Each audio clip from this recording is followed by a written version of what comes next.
ACW is sponsored by Jabati. Self-care through skincare. Jabati is for everybody. Welcome to ACW Podcast. I am Robin Gabriel Parson, your host, and our co-host today is Tasheena Cole-Dunn, our public health commentator. And today our topic is heart health. So we are so happy to have Tasheena back here with us, talking about heart health. Tasheena will provide for us public health information and education around heart health and resources that are available to the public free of charge. And hopefully these resources can assist anyone that's being affected by heart conditions. Heart disease is the number one killer in the African American community. And on today's podcast, we're going to explore why this is the case. So welcome, Tasheena. Thank you for being here with us and sharing all of your valuable information again. And so happy to hear from you again. Welcome, Tasheena. Thank you so much, Robin, for having me again. It's great to be here and talk with you. And this is such an important topic for all of us, but particularly for the African American community. And we're going to dive deep into that and get to the heart of the issue. And hopefully at the end of it, we can figure out, some different avenues as to how to improve that prognosis, for lack of a better word, and how to get to a better place within our community when it comes to our heart health and our health in general. Now, Tasheena, we're going to get right to it. Can you please share with our listeners, what are the statistics around heart health and the African American population? So, as you mentioned, unfortunately, African Americans are still dying at a disproportionate rate.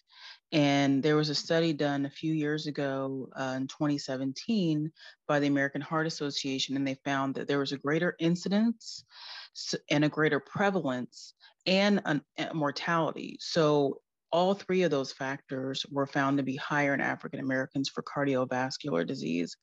And it includes cardiovascular diseases include heart failure, sudden cardiac arrest or heart attack, sudden cardiac death, transient ischemic attack, stroke, cerebral hemorrhage. And in addition, there are risk factors that are more prevalent and have a higher incidence within the African American community that are risk factors for cardiovascular disease. And those are having high blood pressure, type 2 diabetes, diabetes in general, but particularly type 2 diabetes and obesity. So these are all issues that are contributing to the higher rate and prevalence and death of African Americans from heart disease, unfortunately. Thank you for that. Now, Tasheena, in reference to, I know the African American population is being threatened by this disease, but there's one particular gender group I want to talk about also, and that's women that are dealing with heart disease, because based on some of the studies, women are at the highest risk, even regardless to the African American population. We still have a higher risk dealing with women. So can you kind of elaborate on that? So one of the reasons, and they've started finding this a while back, surprisingly, and one of the reasons is they believe that some of the research bears out that estrogen may contribute, but also because women, we hadn't been studied for so long, right? So men have been studied over and over and over, and so we didn't know what to look for in a woman in terms of her symptoms, in terms of early onset, warning factors. So a lot of it went undiagnosed and overlooked because symptoms of heart issues and disease look quite different in women. So it can be chest pains, it can be angina, it could feel like heartburn. It could feel like you're having a heart attack, but it often is not as dramatic as it is that we see in men. So it could be something as simple, or not as simple as, but something as seemingly benign as your neck or jaw pain or pain in your arm. We see that a lot more with women who have developed cardiovascular disease or who are having an actual cardiac event. Thank you for that. And just to add that in reference to women, and please add to it, Tasheena, with me.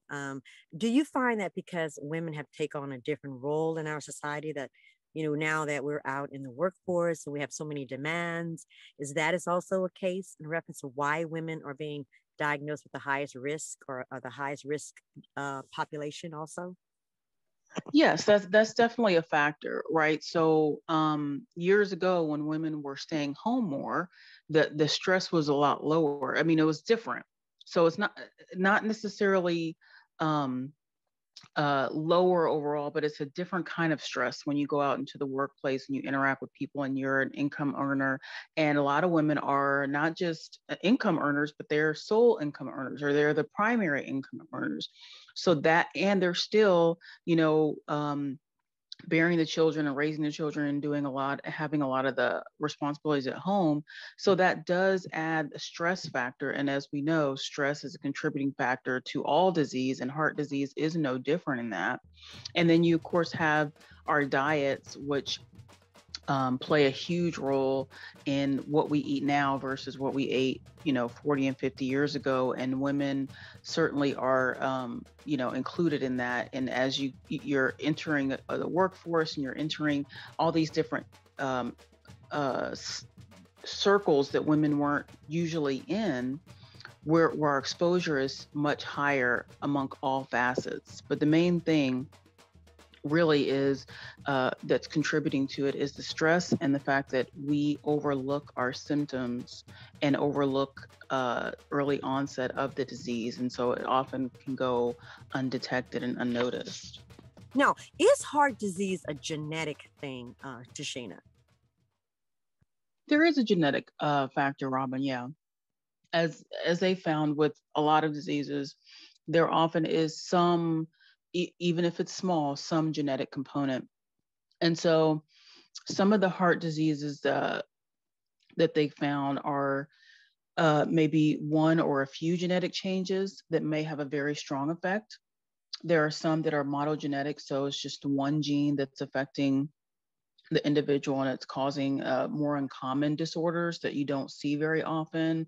One of those being hypertrophic cardiomyopathy or QT syndrome. And it's a condition where basically the heartbeat is affected. And this can result in increased risk of an irregular heartbeat, which can cause someone to faint, drown, have seizures, and it can lead to sudden death as well.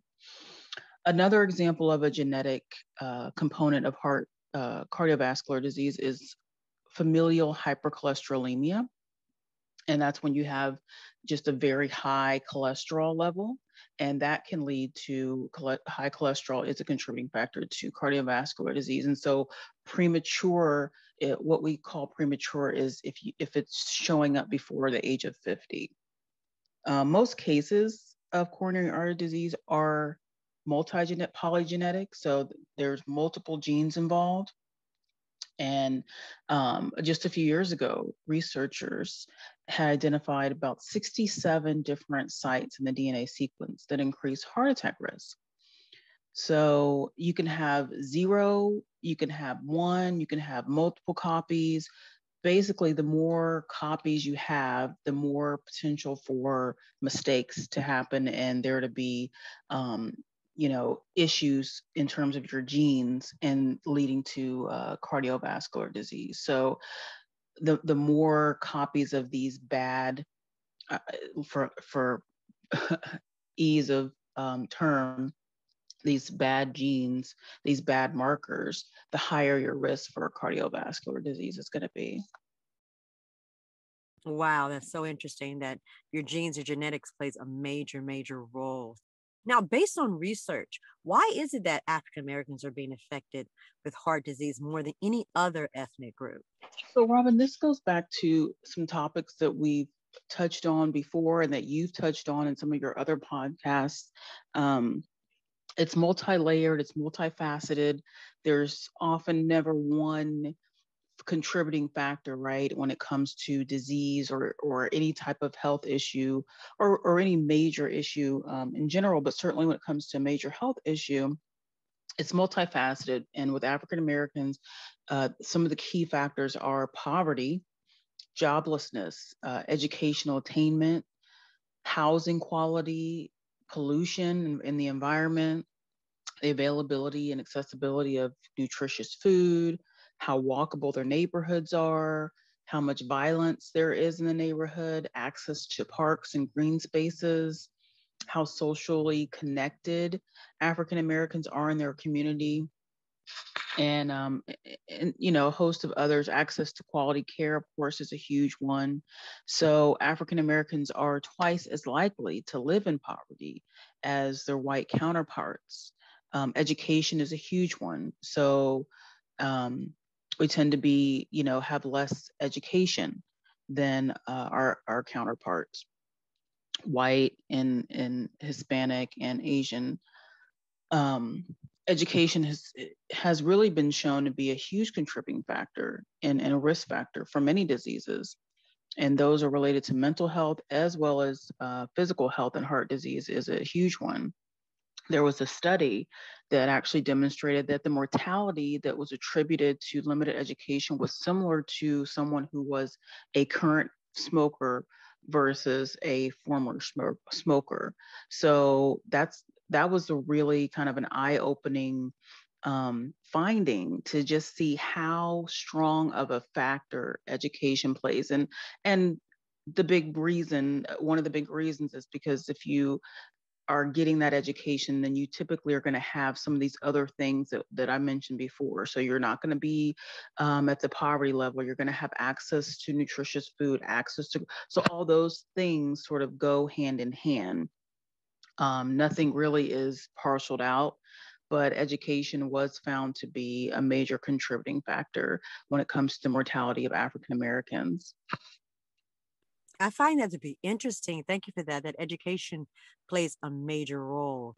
And as you mentioned earlier, based on community, environment, not having the resources. So education is key. And I'm so thankful that you were here as a public health educator to direct us to the education, so those communities that are dealing with the lack of resources can get their hands on the resources. So I really appreciate that. Now, Tasheena, what are some of the leading symptoms of heart disease? What are the symptoms that people really need to be aware of?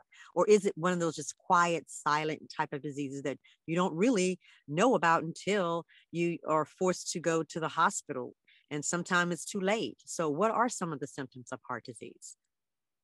So, Robin, you hit the nail on the head. It's both of those things, unfortunately. There are symptoms that you can be aware of that could be related to heart disease, and they could be unrelated to heart disease. But generally, when you're talking about looking at whether or not you have a heart condition, if you're having chest pains, dull, sharp, or stabbing chest pain or pressure, and you're having it frequently, so not a one-off, but something that's consistent, that's chronic. It may go up to your arms. It may go all the way up to your jaw. That's when you really want to pay attention to that kind of radiating pain that doesn't just sit in one space, but it goes throughout your arm, your neck, that moves, right? Certainly, of course, if it's on your left side where your heart is. Shortness of breath, if you're just having just regular activities, just going upstairs or, walking across the room, just normal activities. If you're having hard time or shortness of breath with that's a huge red flag. Nausea, bloating, again, that it's a common symptom for a lot of things, weakness, and sweating. But again, you want to look at these in terms of the timing. So how often are you having these? Is it a repeated, recurring thing that's happening? Sleep apnea. If you've been diagnosed with sleep apnea, that is a contributing factor to cardiovascular disease, and it's because it's linked to having high blood pressure. And as we talked about earlier, that's a risk factor for having heart disease. Trouble achieving an erection in men is a risk factor, and that's something that's a symptom that we want to look at and why that's happening. Yeah. Cramping, aching, numbness in your calves when you walk, and this can be a particular sign of having a vascular disease, peripheral vascular disease. And it's often an indication that you have some artery, some plaque build up in your arteries, so what we call atherosclerosis. So just the main thing is you really want to pay attention to these types of symptoms in particular and how often you're having them. And if you're not having these symptoms, the next best thing, of course, is to have regular checkups. So even if that means just once a year you go see your doctor, and just to know where your baseline is, you're staying ahead of the game. So it's not a you're not going to be behind the eight ball, hopefully. And especially if you're doing the other things like eating healthy and moving and all of that good stuff. Now, I find it interesting when you just mentioned some of the symptoms. And again, heart disease is different in men compared to women, because women have different symptoms. But I found to be interesting is the achieving an erection. And see, a lot of men don't realize, that may be caused of heart disease. So that is very interesting. So seeing the doctor is very important. I know males don't like to see the doctor, but it's very important. I guess women look at the medical field a little different than men do, but we have to get our men looking at seeing the doctor more, I would say, than they normally do. So I thought that to be interesting, because again, and if please add to it if I'm leaving something out in reference to how women symptoms are different than men. So that was very interesting, Tasheena. No, that's right on, Robin. And you're right. Our men in the African American community do not like to go, men in general, but certainly in the African American community, do not like to go to the doctor. There's still that whole strong, macho culture that's been ingrained in our men, and you just don't do that. You just don't need to go to the doctor for anything unless your legs coming off. So that's still something that we're seeing change, and we've seen it a lot. We've seen it change a lot in the last, I would say, 50 years, but there's still a long way to go. And yeah, the erection thing, would surprise a lot of people, but if you think about it, right, there's blood vessels that need to go there. And if you're having heart problems, if you have heart disease, you're going to have problems with circulation and with where the blood can go. And so that's not going to be high up on the list of where blood's going to be getting pumped if your heart's struggling, right? Right. Most definitely. So thank you for that. Now, what are some of the public health resources available to educate our communities about heart disease? Because based on what you said earlier, it's all about the education. And if our communities, our at-risk communities, don't know where to get the education from or don't know how to ask for it, so what are some of the public health resources available or that communities can go to get information about combating heart disease? So, the great thing about the 21st century and being 2021, we have information at our fingertips. For the most part, most of us do have access. So, of course, you can get on the internet. You can go to your local library if you don't have internet at home. The Heart Foundation is a great website, and they have lots of links, local links to go for wherever you are in your town or your city. Seconds Count, as you mentioned, women and heart disease is a huge topic, and Seconds Count is about women and heart disease. And the Association of Black Cardiologists, they have a great website, and they have tons of links to local community events and different webinars that they do. So if you can't go to something, you can do it virtually, as we all have gotten quite comfortable with, the virtual avenue of things. And then you have your big ones, your CDC, your Healthline, your pubhealth.org, and many others. And as I said, if you don't have internet, you can always go to your local library and check out these websites and look for links that are local to you, different events that are happening around you. A lot of it, of course, now may be online, but hopefully in the near future, you'll be able to go to something local. And then you always have your local public health department. has tons of free resources, even counseling resources that can help you. And so you really want to use what's available in your town and in your city, because there's a lot of free. Matter of fact, you can even Google free events and parcel it out to heart health events or health events. And so each month, different companies and different organizations will put on different health events. And February is heart health. So look for events in February around heart health. And then once you get to know some of these organizations in your community, then you can sign up with them, email and stay in touch with them and get some more individual one-on-one guidance if that's what you need. And certainly talk to your doctor. That's a huge step, is if you're going to your doctor to get that preventative care, if you're able to do that, whether it's through a community health department or your actual primary care doctor, they have information. They have local information in places where you can get more resources. So they're going to be a great resource for you as well. Thank you. And I really appreciate you encouraging people to talk to their doctors. That's been something we've been encouraging our listeners and our audience to really take charge of your health. And don't be afraid to talk to your doctors and ask those important questions. And what I find also interesting, and I heard this from a newscast a few weeks ago, right now, Tasheena, heart disease and COVID is like the most leading issue right now, with a lot of people losing their lives. And so it's very alarming. And also the fact that any organ in your body depends on that heart. If that heart is not healthy, absolutely, everything else just shuts down. So it is so important that we take care of our heart health. Now, Tasheena, why is it important us to manage our blood pressure, our cholesterol, and those blood sugar levels or numbers?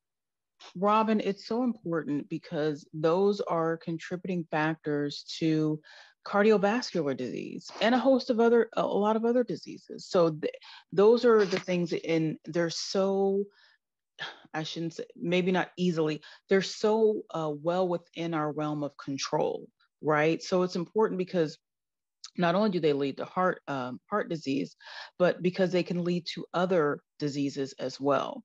And there are avenues where we can, as individuals and families, we have that control, and we can take charge and begin to see our families, family tree change and generations change in terms of their health by getting control of your blood pressure. And that starts with knowing where your blood pressure is, right? So you have to go to the doctor or at least go to a pharmacy to get your blood pressure checked, and get some of them do the whole workup, cholesterol, blood work, your sugar, to check your A1C.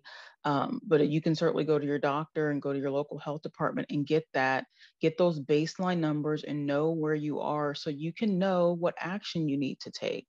That's so important. Yes, thank you. Now, in reference to knowing your numbers, because again, here comes going to the doctor, having your biometric work done, and giving you the numbers. But what does it mean? What is my blood pressure? Can you kind of explain to our audience what numbers are you looking for to be considered in good health?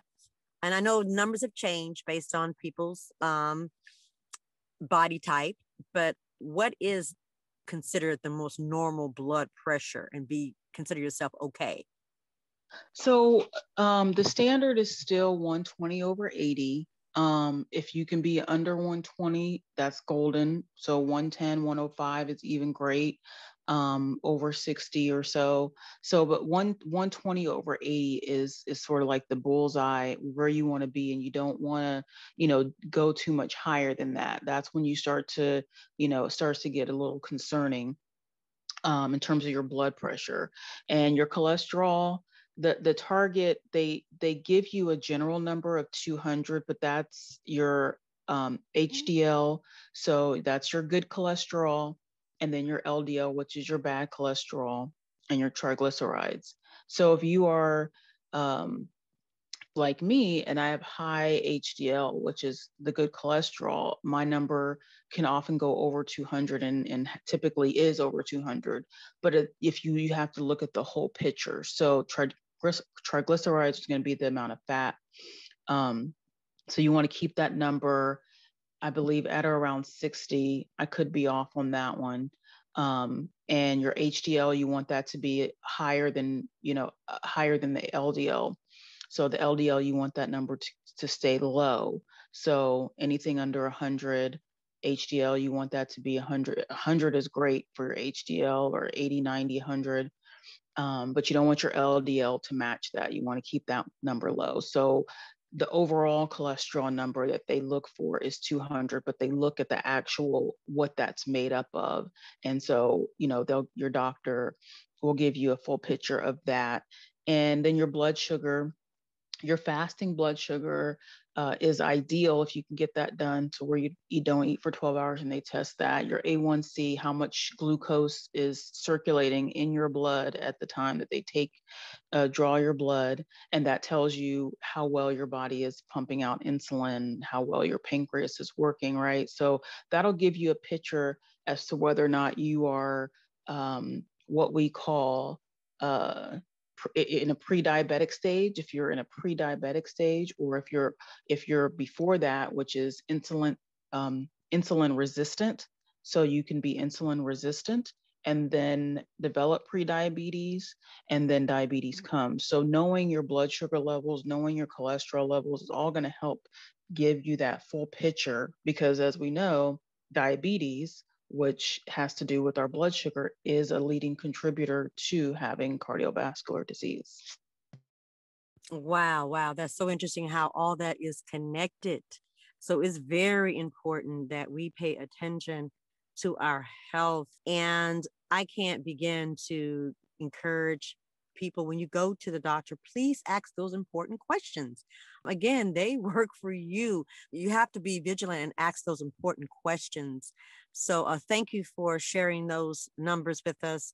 Now, in reference to our everyday life, because there's things that we can do, Tasheena, you can agree with me, that we can really prevent a lot of these health disparities, from diabetes to high cholesterol to heart disease. Let's talk about nutrition. How does nutrition play? What role does that play, or how important that is? So as you know, Robin, and you and I have worked together around nutrition, and it's at the heart of getting to prevent disease prevention, all disease prevention. Certainly heart disease is a big one. So obesity, as I mentioned earlier, is a risk factor for developing cardiovascular disease. And obesity develops from what we put in our mouth. We put in our mouth, food 3 times a day. So it's a huge factor in terms of whether or not we develop disease. So it's important to really to make significant changes as early as you can when you know that there's an issue, right? So I talked about insulin resistance as an early precursor to developing diabetes. When you know that you're insulin resistant and you're having symptoms related to that, where you're feeling really tired and sluggish after a big meal, and you just have general fatigue, and you have all these blood sugar spikes and cravings. If you have a large amount of belly fat, these are some indicators of having insulin resistance. And so that's when you need to go to the doctor and find out what those numbers are. But your nutrition, you can take hold of that immediately. And intermittent fasting is something we've talked about on your podcast, and I'm a fan of it. And it's a great way to start taking charge of your health, where you're not really making huge food changes. It's really how you eat and when you eat. So, and you eat the same foods, but maybe you eat in a 12-hour window instead of a 16 or 18-hour window. And then you shrink that to a 10-hour and then an 8-hour and then on down until you feel comfortable in doing a 24-hour. I'm still working on that, by the way. I haven't gotten there, but I'm working on the 24-hour fast. Okay. But I love the 16/8 fast, and what it does is it forces you to change how you eat. So even if you don't have that inclination to change what you've eaten, it's going to make you crave those things that you shouldn't be having. It's going to make you crave those things less anyway, because your body's going to be doing all these wonderful things because it's not focused on digesting food, and certainly digesting toxic food that we all often eat. So it's going to be doing all these wonderful things, and all of a sudden you're going to notice that you don't have these cravings for some of those foods. And then when you eat those foods, that you're affected in a physical way that you don't like, and so you don't want to eat them. And so it's such a great way to take charge of your nutrition without having to put a whole lot of effort, certainly no money, because that's a huge, deterrent for a lot of people. Is, oh, I can't afford to go and eat healthy or organic or this or that. This is a no-brainer, and there's no reason to not try it. Right, right. I totally agree. Now, the types of food, again, some people, I hear it all the time. I don't like vegetables, or I don't eat salads, or certain fruits may be too acidic for me. So the types of foods, does that play a very important role as well? The types of foods, absolutely. So one thing that you and I, when we worked at Fulton County, one of the things that I was big on, and I still do for myself for ease, is smoothies. And it kind of takes the guesswork out of, the trying to get all your vegetables and all your fruits and your minerals in. So if you don't love the taste of, dark leafy greens, if you don't love the taste of, a crunchy salad, a smoothie is a great way to kind of hide that a little bit. So you can maybe make it a little more fruit forward in the beginning, add some sort of nut milk, or even peanut butter is a great addition to your smoothie. So I love a smoothie for people who are not really big into vegetables, and maybe they haven't been exposed to a lot because they just didn't, grow up eating that way and have not eaten that way. And so they don't even know where to begin. And they're a little bit scared of what it might taste like. So a smoothie is a great way to introduce different types of vegetables, and to really get essentially a liquid vitamin every day. If you can create some sort of smoothie, and I would start with a nice spinach, just a basic dark leafy green of spinach, an almond milk, if you can get it unsweetened, ideally. But if you need a little sweetener in there, some sweetened vanilla almond milk will work. A banana helps with the texture, so it makes it smooth. What we call it smooth. It makes it smooth and makes it takes, creamier. If you can do berries are ideal, but if not, any other type of fruit that you can do. But that's a great way to just start off with having a healthy, nutritious meal replacement. If you add peanut butter, you can really have a full meal replacement. So you want to, there's so many apps to track how you eat and what you eat. But the main thing is increasing your vegetable intake. And by doing that, by doing smoothies is a great and easy way to increase your vegetable intake, because vegetables are going to really help with those cravings. The more green vegetables you eat, the less you're going to crave a lot of the sugar. And, the sugar is what is a leading contributor to diabetes, and contributing to obesity, and contributing to a whole host of other diseases that we are seeing. So starting with some green vegetables in your smoothie is a great starting point, I think, if you're trying to change your nutrition. And just, maybe modify a meal that you love to make. Maybe make a substitute with that one meal. Just start with one meal. add a smoothie and maybe modify one meal and just start there and do that for a week or do that for 3 days. Get comfortable with it, live with it. This is not a race, right? We're on this life journey. This is going to be a change of life. So don't Right. rush yourself, give yourself time to adjust, give your body time to adjust. Because if you don't, your body's going to talk to you and let you know, slow your roll. What are you doing? I'm not Right, used right. to this. So give your body and your mind a chance to adjust to that, and just get that one meal and find a substitute for, let's say, for example, you like your bacon, eggs, and toast, and maybe you have whole grain wheat toast instead of your white toast. Maybe it's something as simple as that, right? Maybe instead of that bacon, you have a turkey bacon, or you take away the bacon. It could be something very, very simple, just to kind of ease your mind and your body into a different way of eating. Yes, yes. Thank you for that. I'm listening and just thinking in reference to, and it goes back to education.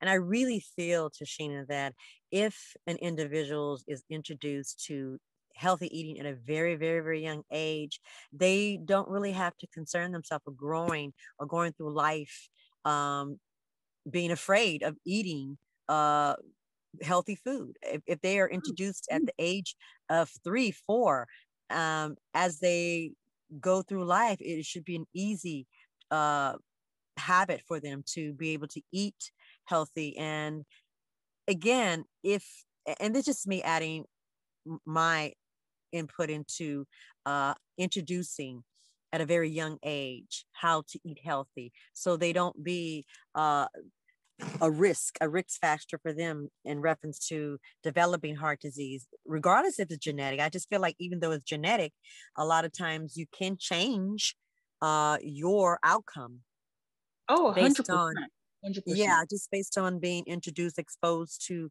vegetables and fruits and just eating healthy at a very young age. Now, also, I would like for you to elaborate on is physical activity, how important that is. Eating well is one thing, but also just balancing it off with some type of physical activity so the whole body can really feel and obtain an optimal health type experience. So, what are your input in reference to physical activity? Well, Robin, you're a physical activity expert over there. All your fitness Yeah. videos are so inspiring to me. And if I haven't worked out for a couple of days, I'm like, oh, there's Robin. I gotta get to it. I gotta get out there and get to it. But Right. and you make it fun, and that's what's so important about being physically active is you have to make it fun for you. What do you like to do? If you don't like to walk, my husband, he does not like to walk. It's not something that he enjoys doing. He doesn't think it's a fun activity. He doesn't understand, the appeal, and that's not his thing. But he loved to ride a bike. So everybody has their thing that Right. they enjoy that speaks to them, right? So find something that speaks to you. If it's as simple as going for a walk, then go for a walk and just increase your walking time. Every week, increase it by 5 or 10 minutes, or half a mile or quarter mile, or whatever it is that you start with. But physical activity is so important to our especially our heart health. Because you're talking about getting your body moving, you're talking about getting your blood flowing, talking about freeing up um, a lot of those toxins in your body. So you really want to use physical activity as part of your overall health, as part of your overall prevention towards cardiovascular disease, because it's going to help with insulin resistance. It's going to help with keeping your blood sugar in check and your hormones in check and balanced. It's going to help with your mood and your mental health, which impacts our physical health, of course, and it's going to help with preventing obesity. So it's mostly what you eat, right? Most of our health comes from what we put in our mouth 3, 4, 5 times a day, but the physical aspect of health is so key. Um, as well. And if you don't have that, you're going to be seriously lacking. And it's so easy to find a way to move. And that's literally all you have to do is find a way to move. Turn on your favorite show and just start moving and dancing and twirling around the room. If it's, I mean, we Right. can't really go and do what we want like we used to, but it could be something as simple as that. So it's, physical activity is really, really important in preventing cardiovascular disease, 100%. Well, thank you so much, Tasheena, for sharing all of your amazing information. You always bring such enlightenment to our conversation. And listeners, please, if you have any questions or would like to get in touch with Tasheena, please do so. Tasheena, can you please leave us with a contact information if someone have questions about public health resources? Yes. So you can always email me at tcojack2013@gmail. I know it sounds really crazy and random. I've had it forever. And my Instagram is at Tasheena Cole. Real simple. I'm lame. I don't have anything clever. That's just me on Instagram. If you want to follow me there, message me there. You can look me up on Facebook as well under my name, and I'll come up. There's not a whole lot of Tasheenas out there. So yeah, absolutely. Reach out. Any questions, comments? I would love to hear from, anyone.